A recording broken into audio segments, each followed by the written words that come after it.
Recording in progress.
buen día, ¿cómo están?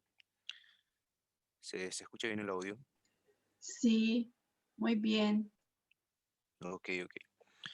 Bueno, a ver, 7:38. Bueno, vamos a empezar, ¿sí? Veo que algunos ya entraron, sí, a medida que van entrando y ir aceptando también. Bueno, a ver, ok. Entonces, el doctor Lorenzo me pidió que ahora esta semana, ¿verdad? Que estaba como el laboratorio estaba con algunas refacciones y todo eso. Entonces, como íbamos a tener online, me pidió que dé un repaso general de lo que fueron por lo menos los primeros tres contenidos, ¿sí? Lo que es la parte de adaptación, lesión y lo que es la parte de inflamación. Entonces, ¿sí? Entonces vamos a ir viendo algunas láminas que ya habíamos visto en clase, ¿sí? Recordar algunos parámetros de diferenciación entre distintos tipos, ¿verdad? Lo que era la parte de adaptación, los cuatro tipos que teníamos, ¿sí? La parte de necrosis, también diferenciación entonces de los cuatro tipos de necrosis que teníamos. Y la parte de inflamación, diferenciación entre aguda crónica y también la diferenciación entre lo que eran los subtipos especiales de inflamación aguda. ¿Ok? Bueno, entonces vamos a empezar con lo de la parte de adaptación. ¿Sí? Cuando nosotros hablamos de adaptación, ¿verdad? Decíamos que eran qué cosa? Cambios en morfología y función, ¿verdad? A un estímulo secundario, ¿verdad? Y logramos qué cosa? El mantenimiento de la viabilidad celular, ¿sí? Nosotros manteníamos qué cosa? La viabilidad celular, entonces, cuando teníamos los procesos adaptativos, ¿verdad? Y los procesos adaptativos decíamos que eran cuatro, ¿verdad? La hiperplasia, la hipertrofia, la atrofia y la metaplasia. Si nosotros no conseguíamos lo que era o superábamos la capacidad de adaptación, entonces llegábamos a lo que era lesión celular, ¿verdad? Que tenía un proceso que era reversible e irreversible y podíamos llegar a lo que era la necrosis entonces, que es la segunda parte de nuestra clase, ¿ok? Bueno, entonces, célula adaptada, ¿verdad? Puede ser con hiperplasia, hipertrofia, atrofia y metaplasia, ¿sí? Entonces, el primer cambio adaptativo, ¿verdad? La hiperplasia. Cuando hablábamos de hiperplasia, ¿qué decíamos? Que era aumento del número de células, ¿verdad?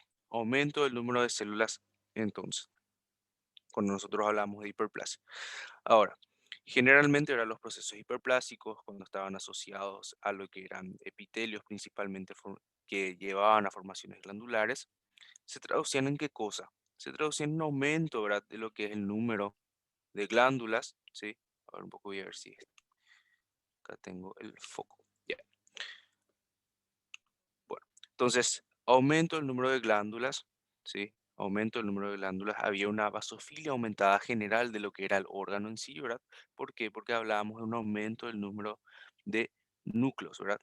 Y en clase yo estaba diciendo siempre que el número, lo que otorga la basofilia a lo que es el órgano en todo caso, la célula, es básicamente el núcleo, ¿verdad? El núcleo es lo que otorga la basofilia, el componente celular que otorga la basofilia principalmente.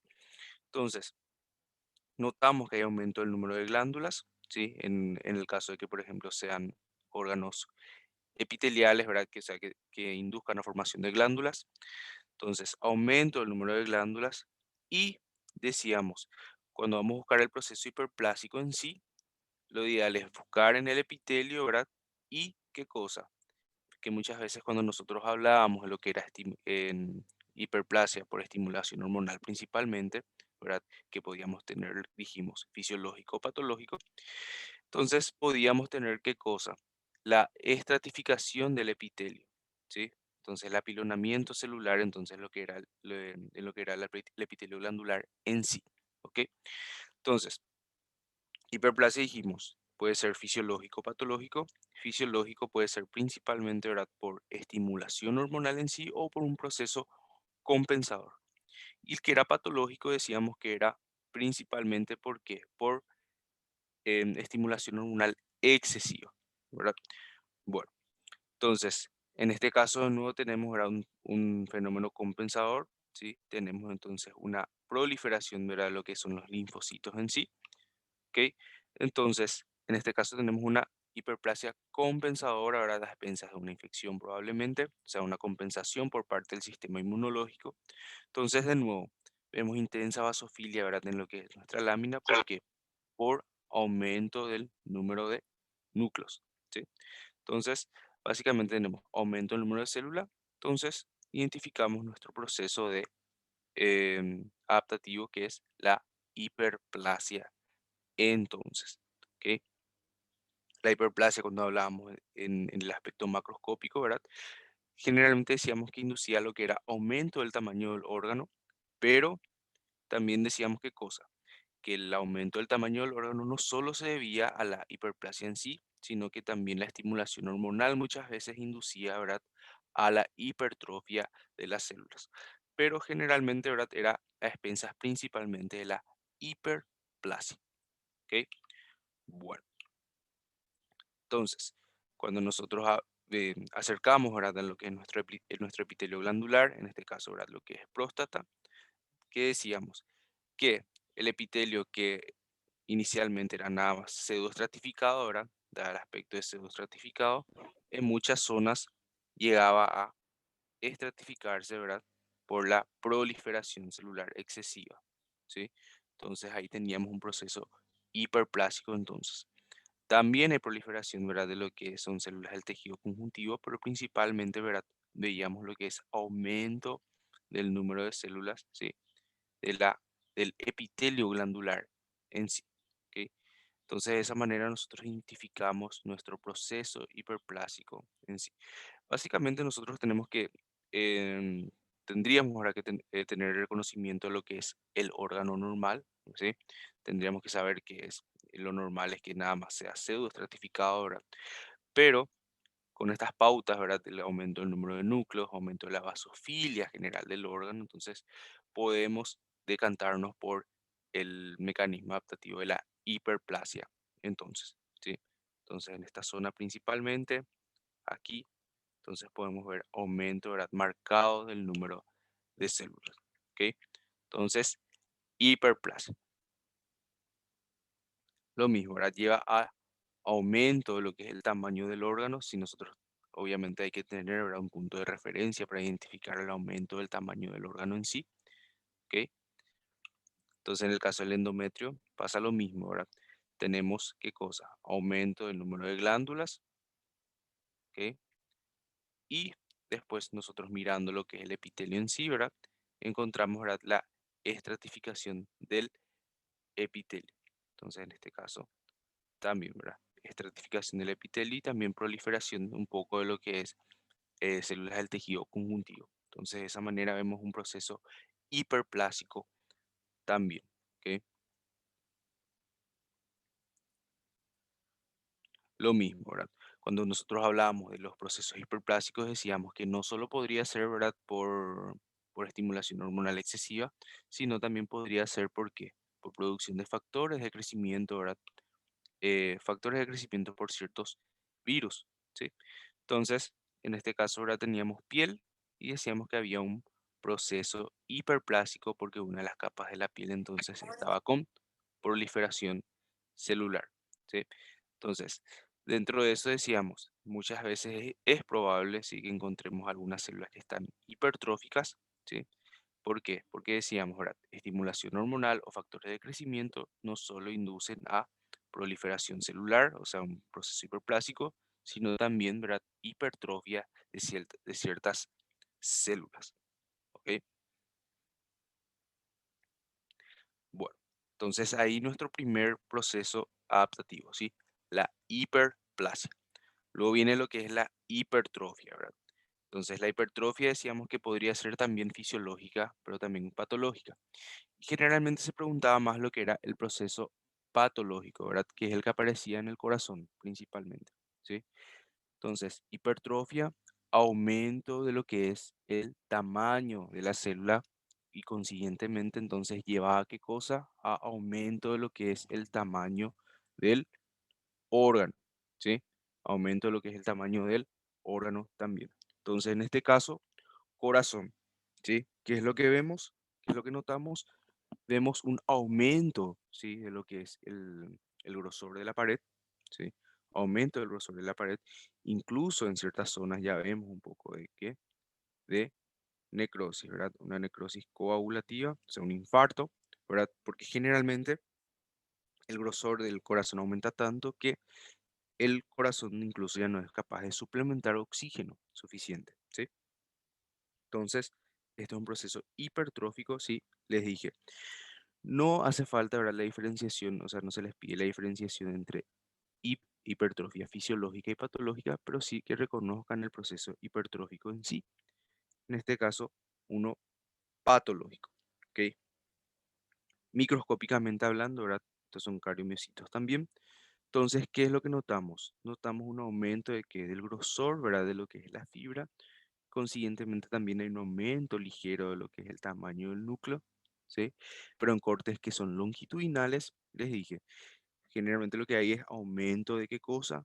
Del grosor de la fibra, ¿sí? Aumento del grosor de la fibra en comparación a los que son de tamaño más normal, ¿ok? Entonces, aumento de lo que es el grosor de la fibra. Entonces, acá vemos una que es un poco hipertrófica también. Esta principalmente está más hipertrofiada, ¿verdad? Entonces, en general, hay aumento del grosor de la fibra en los cortes longitudinales.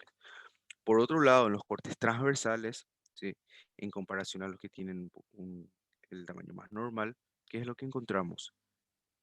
Algunas fibras que están hipertrofiadas, que tienen un aumento bastante marcado, ¿sí? El grosor de la fibra. Además, ¿verdad? El crecimiento, un ligero crecimiento nuclear, ¿sí? Entonces acá, entonces vemos, ¿qué cosa? Aumento, ¿verdad? Del grosor de la fibra en sí, cuando nosotros tenemos cortes transversales también, ¿sí? Entonces, en general, aumento del tamaño de la célula, ¿ok? Ahora, cuando nosotros tenemos en otros órganos, ¿sí? Cuando tenemos en otros órganos principalmente, ¿verdad? Que sufren estimulación hormonal y por lo tanto podemos tener lo que es aumento del tamaño celular también, entonces nosotros tenemos, ¿verdad? Lo siguiente. A ver, voy a usar el de dibujar, esquema que ya dije en clase, ¿verdad? Pero entonces tenemos célula, ¿verdad? Normal, célula aumentada de tamaño, ¿verdad? Entonces, generalmente la relación núcleo-citoplasma de las células que no están hipertrofiadas, ¿verdad? Suele ser 1,6, 1,4 aproximadamente, ¿verdad? Ahora, cuando hay una hipertrofia marcada, hay también un poco de crecimiento nuclear, pero no es tan extenso como el crecimiento, ¿sí? Del tamaño celular en sí, a expensas de que, a expensas del aumento del citoplasma, ¿sí? Entonces, ¿qué es lo que pasa? A ver, creo que me están escribiendo ahora en el chat. Yo estoy aceptando a todos, ¿sí? Acá me parece que, no sé si alguien tiene algún problema para ingresar, pero a todos les estoy aceptando, ¿sí? Me aparece acá y yo acepto. Ok, a ver, bueno,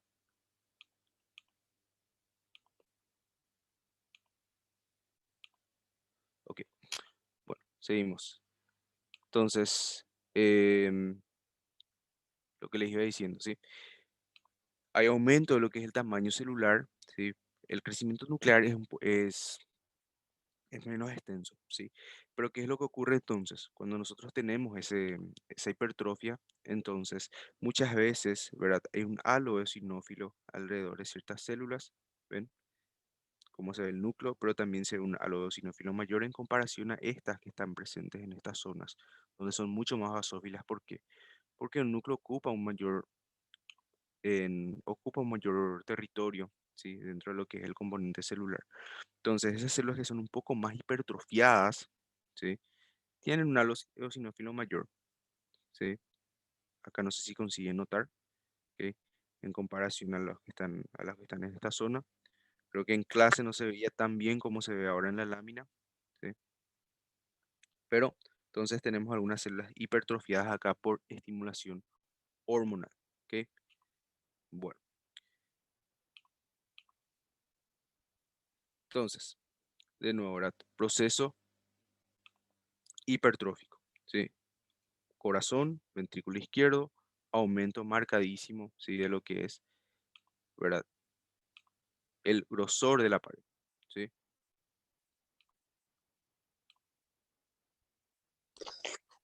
En este caso, ¿verdad? Tenemos una miocardiopatía hipertrófica, ¿sí? ¿Y qué es lo que notamos? Notamos aumento de qué? Del tamaño de la célula en sí, ¿ok? Entonces, en este caso, ven como, volviendo un chiquitito, ven como las miofibrillas son bien ordenadas en un miocardiocito normal, pero cuando tenemos una miocardiopatía hipertrófica, ven como tenemos totalmente desordenadas las miofibrillas. O sea, suele ser es por un defecto genético, ¿sí? De los miocardiocitos. Entonces, igualmente esto se traduce en un aumento de lo que es el grosor, o sea, el tamaño de la célula en sí, o en todo caso el miocardiocito, ¿sí? Bueno, entonces, dos ya describimos, ¿verdad? La hiperplasia, que es aumento del número de células, la hipertrofia, que es aumento del tamaño celular, y ahora viene lo que es la atrofia, ¿verdad? La atrofia en general, lo que nosotros tenemos es una disminución del tamaño celular a expensas, ¿verdad? De pérdida de los componentes estructurales, ¿sí? En general, cuando nosotros cuando tenemos pérdida de los componentes estructurales, ¿sí? Los órganos generalmente, cuando nosotros sufre atrofia de un órgano, puede ser de forma fisiológica o patológica, ¿sí? Cuando es fisiológico, generalmente es, por ejemplo, útero, ¿sí? Útero después de dar a luz, ¿sí? Lo que es también el timo, ¿sí? Dijimos también, ese ejemplo dimos en clase. Timo niño, entonces está presente, en el adulto involuciona, sufre atrofia, o también, ¿verdad? Lo que son procesos propios de la embriogénesis, ¿sí? En general, cuando un órgano está atrófico, ¿sí? Principalmente cuando es fisiológico, nada más hay involución, o sea, quedan restos, remanentes de lo que era el órgano normal, ¿sí? Pero hay invasión, ¿por qué? Por tejido adiposo, ¿sí? Nada más invasión por tejido adiposo. Por eso, habitualmente se, se pregunta de esta manera, ¿sí? Acá nosotros tenemos que músculo esquelético, ¿sí? Fibras normales, y acá fibras, ¿verdad? Que están disminuidas en tamaño, entonces fibras atróficas. Cuando nosotros hablamos de atrofia, existen varias causas de atrofia patológica, ¿verdad? Habíamos citado en clase que podrían ser falta de vascularización, denervación, ¿sí? Falta de uso, falta de estimulación hormonal, también compresión, ¿sí? Por dar algunos ejemplos. Tercera edad también, entonces, la vejez también produce, ¿verdad? Lo que es la atrofia. Entonces, en este caso, sí, un muy buen ejemplo de lo que es un proceso atrófico, porque acá tenemos lo que es el punto de referencia, ¿sí? ¿Verdad? Algunas fibras que están de tamaño normal y otras, ¿verdad? Que están atrofiadas. Pueden ser por distintas causas, puede ser por denervación principalmente, ¿sí? O desnutrición también puede inducir, ¿verdad? A lo que es eh, la atrofia en sí, ¿sí? Entonces acá reconocemos proceso atrófico, entonces mecanismo adaptativo, atrofia. Acá lo mismo, ¿sí? Fibras musculares normales, ¿verdad? Y acá, entonces, fibras de tamaño disminuido, ¿sí? Entonces, proceso atrófico, cambio, ¿ok? Testículo normal, ¿sí? Testículo atrófico. Entonces, en este caso, macroscópicamente, lo que hay es disminución del tamaño del órgano en sí, ¿sí? Microscópicamente, entonces, vemos muchas veces disminución del tamaño celular, ¿ok? Entonces, en este caso, ahora puede ser por falta de estimulación hormonal o por falta de vascularización. Entonces, se traduce en una disminución global del tamaño del órgano en comparación, ¿verdad? A lo que es uno de tamaño normal. Lo mismo, ¿verdad? Atrofia cortical. Entonces, vemos un aumento, ¿verdad? De la demarcación de los surcos, ¿verdad? Entonces, las circunvoluciones terminan resaltando debido al aumento, ¿verdad? De la demarcación de los surcos. que puede ser, ¿verdad? Por Alzheimer, puede ser también, ¿verdad? O sea, por el proceso de envejecimiento en sí, ¿ok? Bueno, entonces ahí ya describimos tres procesos adaptativos, ¿verdad? La hiperplasia, la hipertrofia y la atrofia. Por último, ¿verdad? Viene lo que es la metaplasia. Y la metaplasia en la definición dice, ¿verdad? Que es el cambio, ¿verdad? De un epitelio funcional por otro epitelio funcional secundario, ¿verdad? Un estímulo que habitualmente suele ser patológico, ¿verdad? Entonces, en este caso, ¿verdad? El ejemplo que yo había dado en clase era el esófago de Barrett, ¿verdad? Que nosotros teníamos, ¿verdad? Eh, el epitelio del esófago era plano, estratificado, no queratinizado. Entonces, cuando había, ¿verdad? Un reflujo gastroesofágico constante, ¿verdad? Que lleva a qué cosa? A la presencia de ácido en lo que es el epitelio del esófago. Entonces, el mecanismo adaptativo en un intento desesperado de mantener la viabilidad celular, entonces el epitelio empieza a cambiar por epitelio glandular, ¿sí? Por epitelio glandular, ¿por qué? Porque las glándulas, ¿verdad? Producen moco que protegen contra el pH. Entonces, acá vemos, ¿verdad? Lo que es epitelio plano, estratificado, no queratinizado, ¿sí?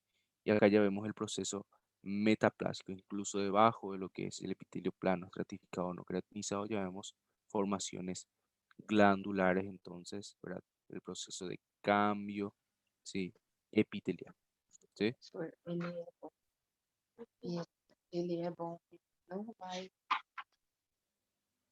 ¿Cómo? Ele é muito bom.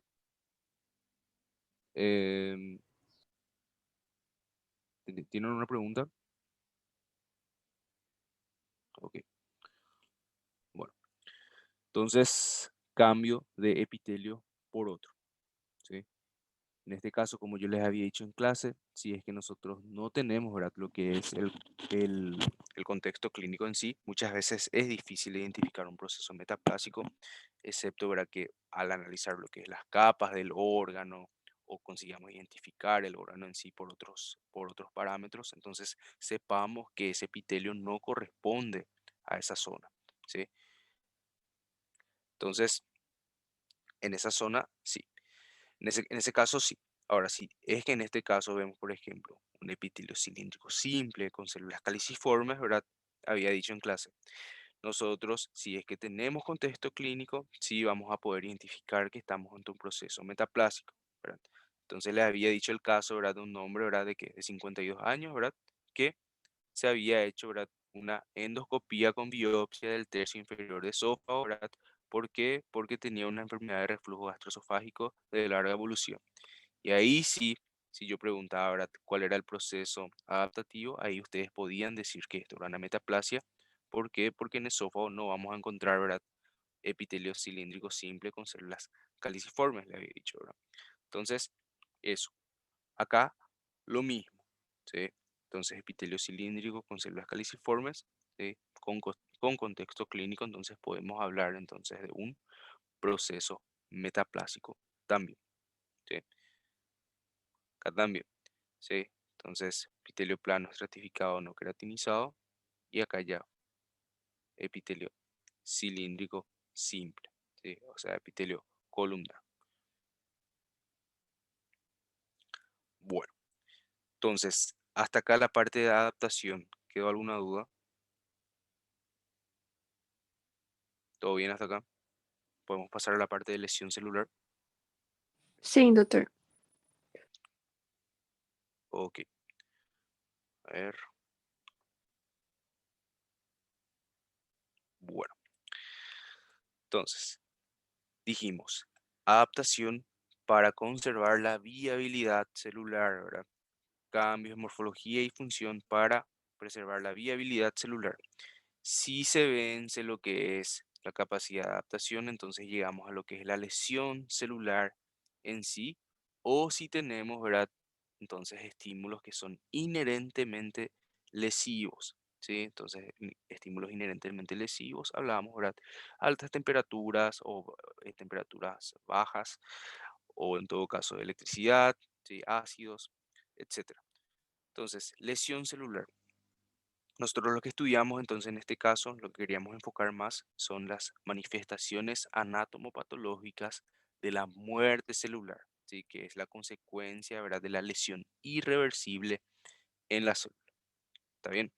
Entonces, el primer, teníamos 4 tipos, ¿verdad? De necrosis, ¿sí? La necrosis coagulativa, la necrosis licuefactiva, la necrosis gaseosa y la necrosis grasa, ¿sí? La necrosis, los dos principales, ¿verdad? Que teníamos que saber, los más comunes, ¿verdad? Son la licuefactiva y la coagulativa. Entonces, la coagulativa, ¿sí? Que es esta, decíamos que asociábamos a qué cosa? A procesos hipóxicos, ¿sí? Procesos de hipoxia. ¿Y qué ocurría? ¿Qué? Ocurría macroscópicamente, se veía nada más una disminución de la coloración, ¿verdad? En la zona, ¿ok? En la zona de infarto. Y además de eso, que microscópicamente veíamos una conservación del contorno celular y la arquitectura general del órgano, ¿sí? Entonces, conservación del contorno celular y la arquitectura general del órgano, ¿sí? A su vez, ¿verdad? Esto podría ser un infarto rojo o un infarto blanco, ¿verdad? Dependiendo si había, ¿verdad? Infiltrado hemorrágico en la zona de necrosis, ¿sí? Pero lo principal, hipóxico y, ¿qué cosa? Desnaturalización proteica, ¿verdad? Entonces todo esto quedaba conservado, al menos el contorno celular y lo que era la arquitectura del órgano se conservaba. ¿Por qué? Porque no había digestión enzimática, al menos no inicialmente, ¿sí? El segundo tipo de necrosis entonces era la necrosis licuefactiva, ¿verdad? La necrosis licuefactiva macroscópicamente podíamos encontrar lo que eran cavitaciones, ¿verdad? ¿Llenas de qué? De pus, ¿verdad? Porque la pus es exudado, ¿verdad? Purulento, o sea, exudado rico en detritos celulares y neutrófilos. Entonces, ¿sí? Microscópicamente entonces, ¿qué encontrábamos? Proliferación de neutrófilos, ¿sí? Pérdida de lo que es la arquitectura normal de la zona. ¿Por qué? Porque hay digestión enzimática intensa, ¿sí? Entonces, detritos celulares también, ¿ok? Entonces, dentro de todo esto, ¿verdad? Es una inflamación de tipo purulenta, ¿verdad? Porque tiene también zonas de necrosis de tipo licuefactiva. Entonces, bien diferente a lo que es la coagulativa. La que es la que es de tipo licuefactiva asociamos a qué cosa? Asociamos a infecciones, principalmente, ¿sí? Infecciones bacterianas, infecciones fúngicas, entonces llevan a lo que es una necrosis de tipo licuefactiva. Entonces, entre estos dos yo Doutor, les dije, sí, doutor, sí, sí, então, sí, então a necrose liquefativa não é exclusivamente do cérebro. no. La necrosis licuefactiva, la necrosis licuefactiva es digestión enzimática, pero ojo, en el cerebro se llama colicoactiva, es un tipo de necrosis licuefactiva, pero generalmente casi todos los órganos, ¿sí? Casi todos los órganos cuando tienen exposición, o sea, cuando hay hipoxia, se manifiestan como coagulativa, excepto en el cerebro. El cerebro sí, cuando sufre hipoxia, sufre lo que es la digestión enzimática y por eso recibe un nombre especial, que es la colicoactiva.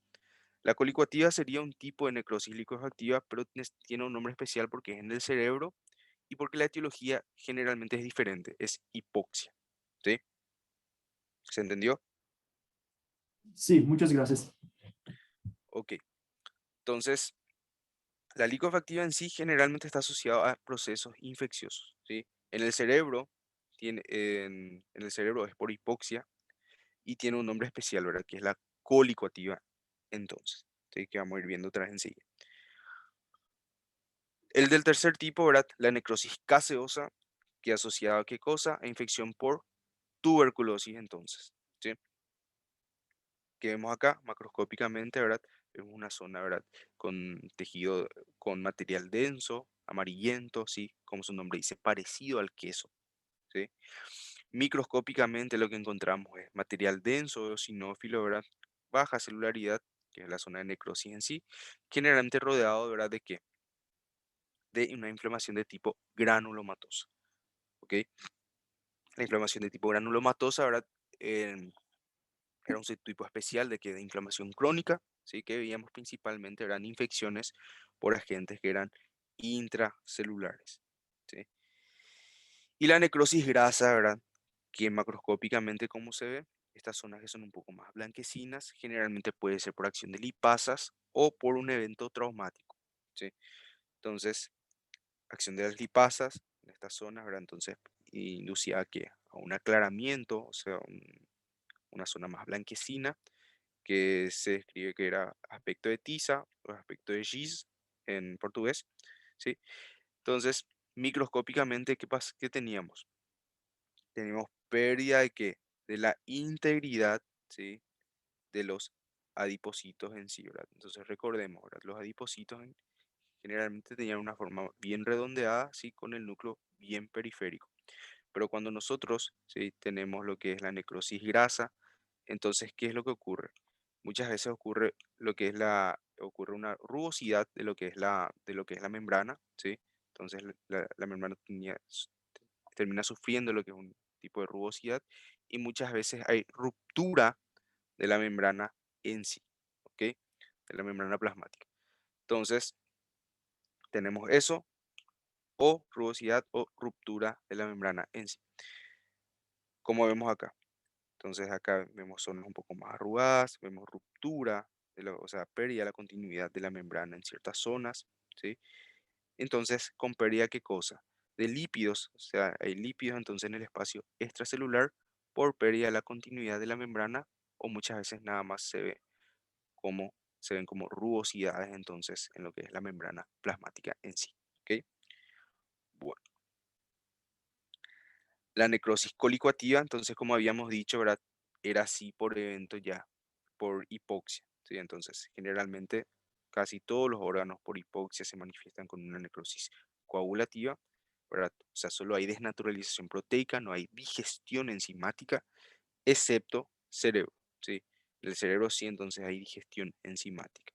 Y microscópicamente entonces vemos detritos celulares, o sea, material eosinófilo mezclado con material basófilo, así como vemos acá, ¿sí? Material nada más que eosinófilo, casi no hay celularidad. Entonces, ¿por qué? Porque hay una digestión entonces enzimática de las células, ¿ok? Entonces, cólico-activa es el nombre especial que recibe entonces la necrosis licuefactiva en el cerebro, ¿verdad? Que generalmente es por hipoxia, ¿sí? Bueno, hasta acá. Entonces, cuando hablábamos, ¿verdad? De lo que era de la necrosis en sí, entonces tenemos, ¿verdad? Los 4 tipos de necrosis que hablamos: necrosis coagulativa, licuefactiva, gaseosa y grasa, ¿sí? Entonces esos 4 podemos tener. Dentro de lo que es la necrosis coagulativa, entonces puede haber lo que es podemos subclasificar en infarto blanco e infarto rojo, dependiendo si es infiltrado de lo que es infiltrado hemorrágico o no, ¿sí? En la zona de lesión. Y, ¿verdad? Está aparte lo que se llama también la gangrena, ¿sí? La gangrena en sí, entonces, es un tipo de necrosis que asociamos principalmente a lo que son en extremidades, ¿sí? Entonces, las gangrenas pueden ser húmedas o pueden ser secas, pero realmente se superponen, ¿sí? Con lo que son los 4 tipos básicos de necrosis. ¿Por qué? Porque en la necrosis, la gangrena seca generalmente, por ejemplo, es asociado a temperaturas muy bajas, ¿verdad? Cuando hay necrosis por temperaturas muy bajas, que es por vasoconstricción, ¿verdad? Entonces, por la vasoconstricción, entonces, ¿qué va a dar?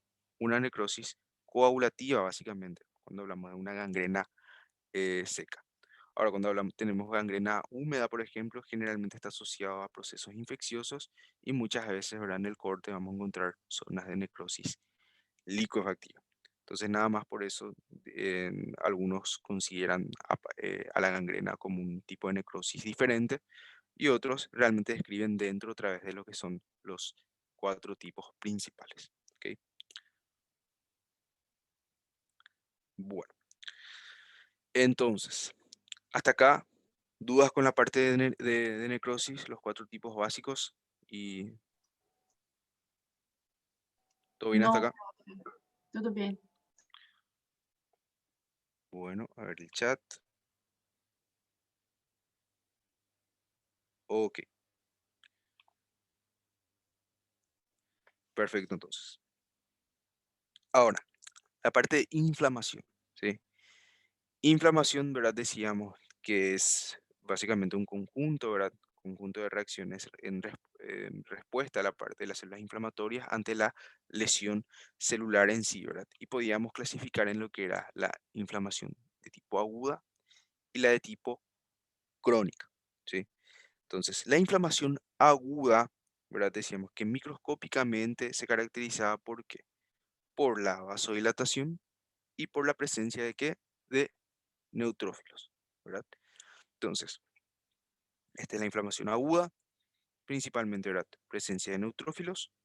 Neutrófilos, ¿verdad? Eran células, ¿verdad? Un poco amorfas que tenían el núcleo muchas veces amorfo o multilobulado, ¿sí?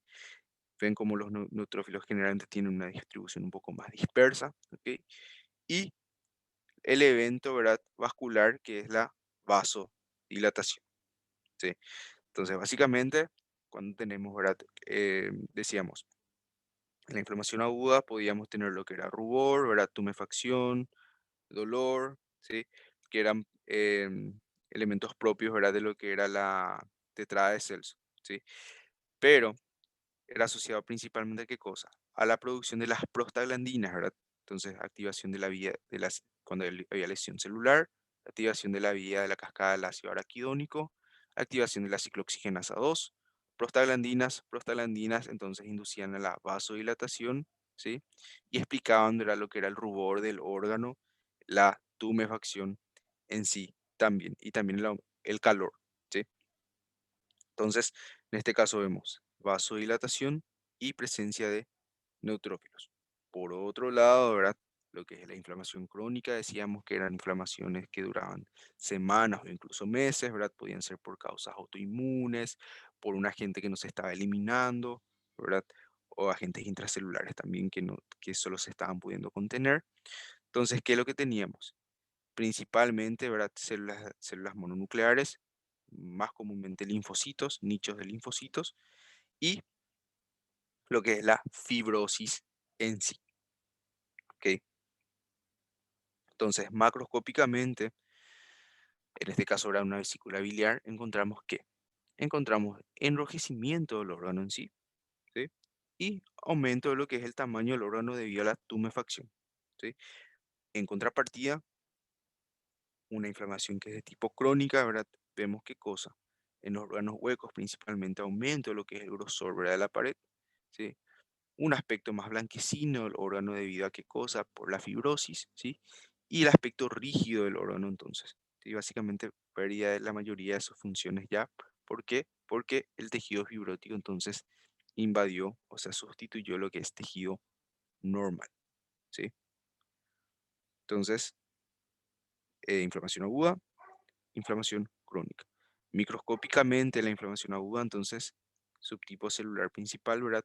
El neutrófilo, ¿sí? Neutrófilo entonces.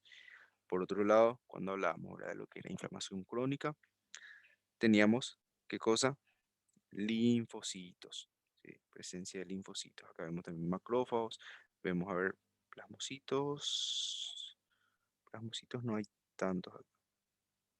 Acá podemos ver uno, pero más linfocitos y macrófagos entonces, ¿ok? Y presencia ya de lo que es un poco de tejido fibrótico también, ¿ok? Entonces esos dos eran lo que caracterizaban a la inflamación crónica. Y en la inflamación aguda, ¿verdad? Teníamos subtipos especiales, ¿verdad? El tipo seroso, fibrinoso, purulento y ulcerado, ¿verdad? Que dependía básicamente de qué cosa, del grado de extravasación que nosotros podíamos tener, ¿verdad? Decíamos que los trasudados eran, ¿verdad? Filtrado de plasma con bajo contenido proteico y bajo contenido celular. Ahora, los exudados generalmente tenían alta cantidad de proteínas y alta cantidad de células, por lo tanto, ¿verdad? Tenían una densidad mayor a 1020. ¿Sí? Entonces, de nuevo lo que es una inflamación aguda, ¿verdad? Entonces vemos zonas de rubor y aumento de lo que es el tamaño del órgano en sí por la tumefacción. Por otro lado, tenemos acá una inflamación crónica, nada más aumento del tamaño de la pared, ausencia, ¿verdad? De lo que son los signos inflamatorios iniciales, como rubor o tumefacción, y el aspecto más blanquecino del órgano por la fibrosis. Entonces, ¿sí? Microscópicamente era inflamación aguda, vasodilatación, presencia de neutrófilos, ¿verdad? Acá vemos principalmente, ¿verdad? Presencia de neutrófilos. Entonces, hasta acá, diferenciación, ¿verdad?, entre aguda y crónica. Después los tipos especiales. El primero es la inflamación de tipo serosa, ¿ok? Inflamación de tipo serosa. La inflamación de tipo serosa es característica de qué cosa? De las enfermedades vesículo-ampollosas o vesículo-ampollares, los derrames, ¿sí? Derrames pleurales y derrames pericárdicos también, ¿sí? Entonces, derrames pleurales, derrames pericárdicos y enfermedades vesículo-ampollares. Entonces, generalmente el líquido es bien transparente, ¿sí? El líquido bien transparente, no es viscoso. ¿Por qué? Porque hay bajo contenido proteico y bajo contenido celular, ¿sí? Microscópicamente, el ejemplo típico, ¿verdad?, es la inflamación vesículo-ampollosa, o sea, la enfermedad vesículo-ampollosa, cuando hablamos de las inflamaciones serosas. ¿Y qué es lo que vemos? Vemos un desprendimiento, ¿sí?, de lo que es epidermis de hipodermis. Entonces, esta zona queda sin tinción. ¿Por qué? Porque tenemos bajo contenido de proteínas, bajo contenido celular. Si acá acercamos, nada más vamos a encontrar algunos neutrófilos, ¿sí? Pero este es un ejemplo típico de la inflamación de tipo serosa, entonces, ¿sí? Otros ejemplos, ¿verdad? Dijimos derrames pleurales y pericárdicos. En este caso, un derrame pleural. Líquido citrino, o sea, bien transparente. Si es que acá veíamos pus, entonces iba a cambiar nuestro diagnóstico, ¿verdad? Iba a ser uno de tipo purulento. Pero este es el ejemplo típico, entonces, ¿sí? La inflamación de tipo fibrinosa, entonces decíamos que era por filtrado de fibrina, ¿verdad? Generalmente estaba asociado a lo que eran procesos o enfermedades del pericardio, ¿sí? Derrames pericárdicos, pericarditis. Entonces permitía muchas veces lo que era el filtrado de la fibrina, que inicialmente tiene este aspecto, ¿sí? Este material rojizo, ¿sí?, que está por la pared del pericardio, por el corazón, ¿sí? Y una vez madura, termina formando haces, ¿verdad?, que conectan lo que es pared del corazón con pared del pericardio, ¿sí? Entonces, fibrina, ¿está bien? Entonces decíamos que tenía el aspecto en pan y manteca, ¿verdad? Se le decía. Entonces, al cortar el pan, colocar manteca, cerrar, volver a abrir, tenía el aspecto de lo que era el corazón al abrir lo que era el pericardio, ¿sí? Por la presencia de fibrina, entonces.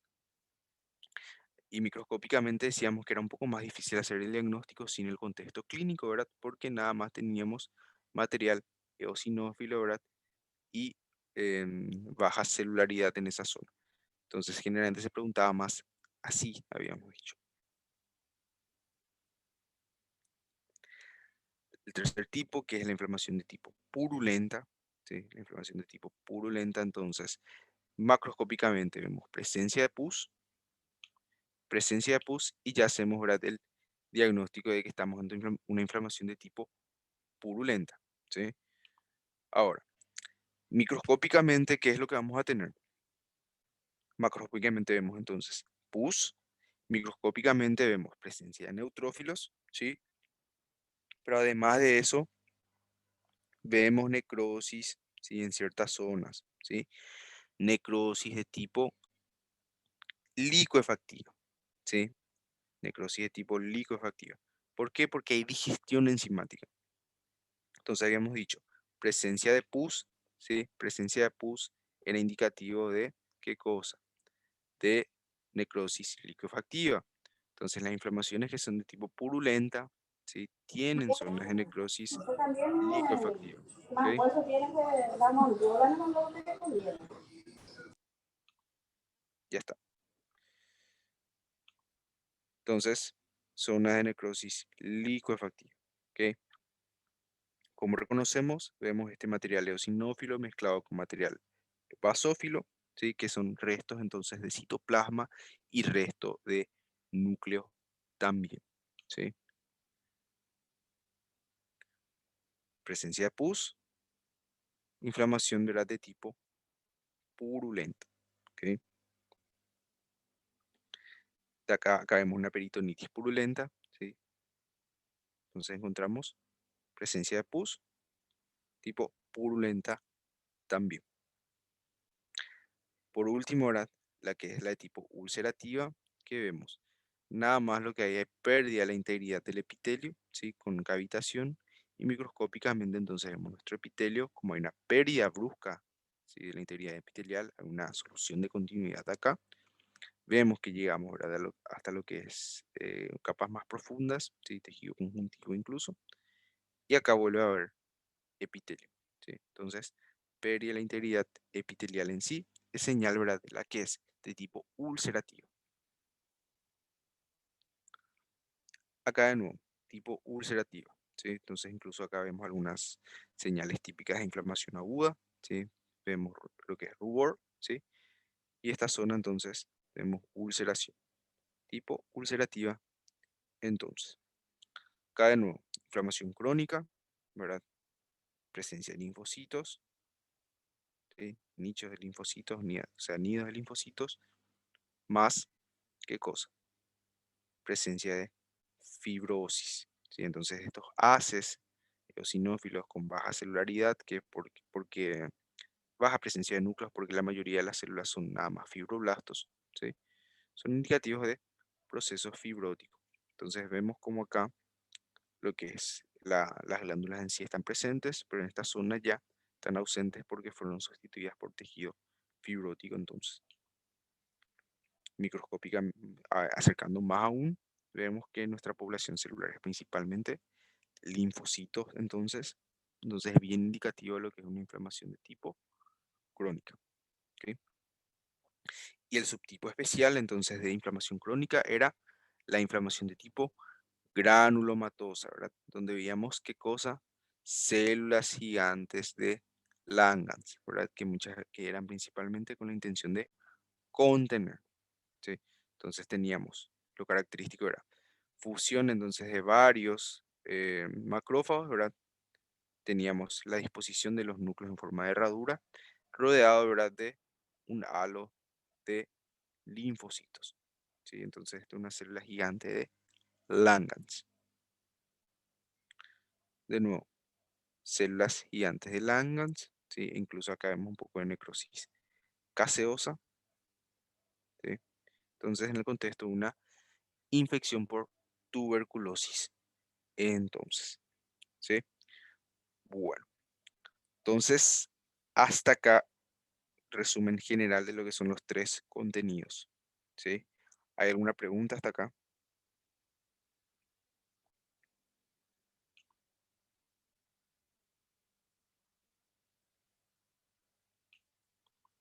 ¿Todo bien? Entonces, hasta acá queda, ¿sí? Ya volvimos a rever los tres. Si alguna duda me dicen, si no, quedamos hasta acá.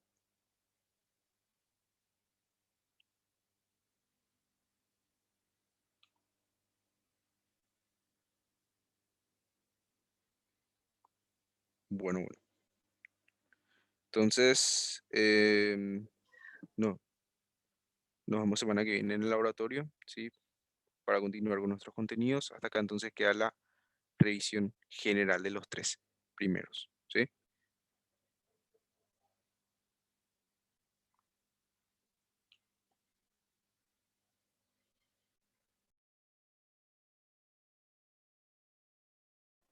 Gracias, doctor.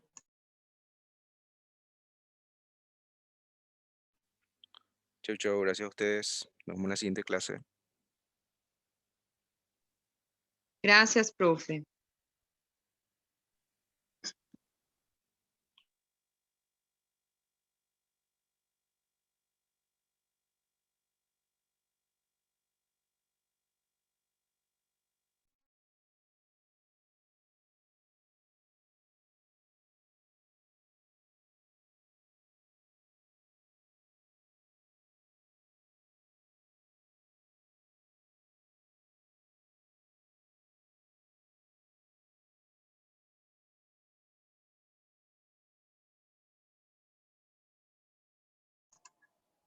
Profesor,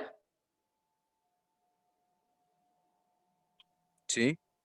la próxima clase empieza a las 10 La para el próxima otro. clase, sí, había fijado, sí, a las 10, a las 10. Para el otro grupo, ¿no? Sí, sí, sí, Ok, gracias. dale, dale.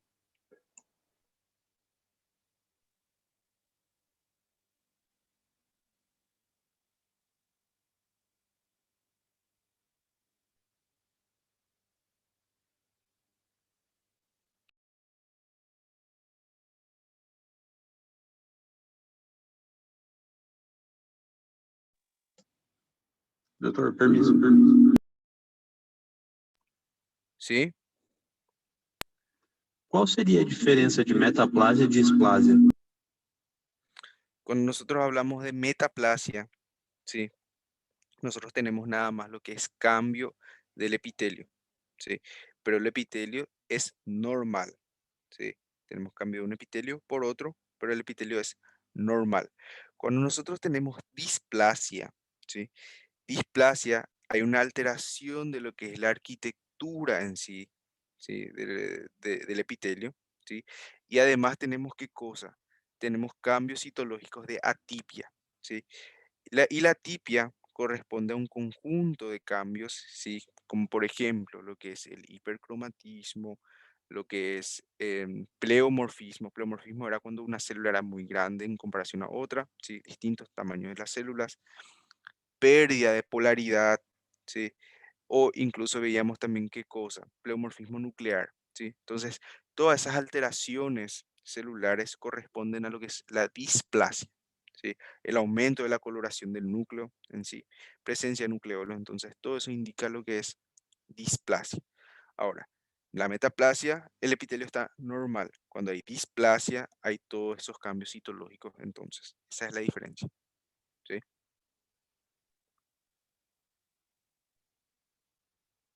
¿Se entendió?